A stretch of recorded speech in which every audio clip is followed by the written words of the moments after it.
बात ऐड करके सबसे बड़ी बात क्या है कि हम जब भी क्लासरूम में जाते हैं तो हम वैसे जाते हैं जैसे हमारे शरीर के जो अंग है वो है नहीं।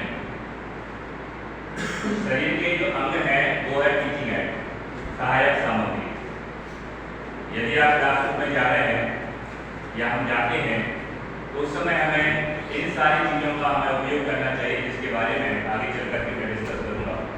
पहला एक चीज़ तो हमेशा याद रखिए, यदि आपका इंग्लिश मीडियम स्कूल है English except Hindi and Sanskrit, Hindi medium है तो हिंदी में बात करें। मेरा ये कहना है कि आप नेचुरल रहना चाहिए।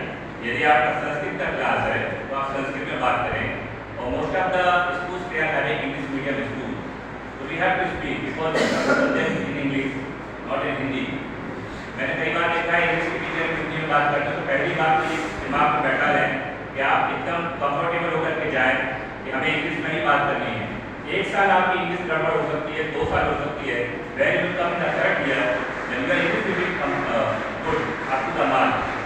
1-2 साल आपको शुरू में लगेगा कि मेरी इंग्लिश अच्छी नहीं है, बच्चे हंस रहे हैं, लेकिन बाद में आपकी इंग्लिश ठीक हो जाएगी।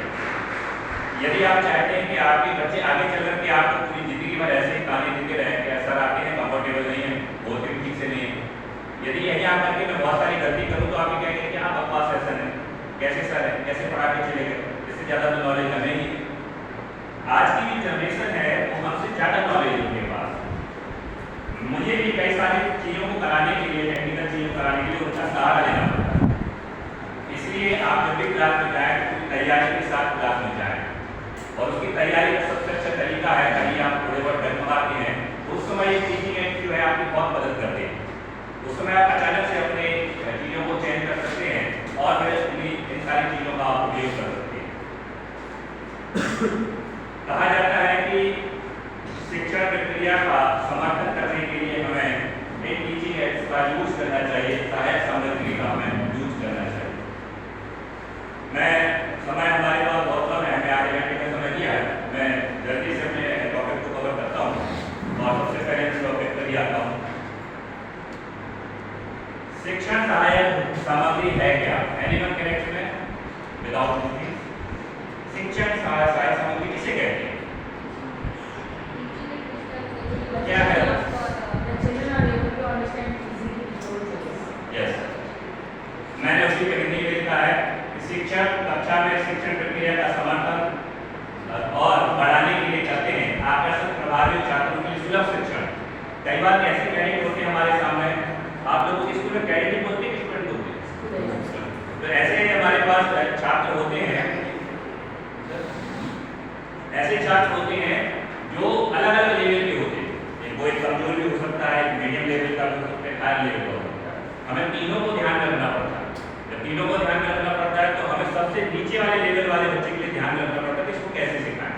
तो उसके लिए जरूरी है कि आप इन सहायक सामग्री का उपयोग करें, क्योंकि उसको नहीं पता ये ऑडियो विजुअल क्या है, उसको नहीं पता कि चार्ट क्या होता है, उसको नहीं पता कि कंप्यूटर क्या होता है, कि कंप्यूटर कैसे काम किया जाता है। तो उसको प्रैक्टिकली आप दिखाएं, बताएं और समझाएं।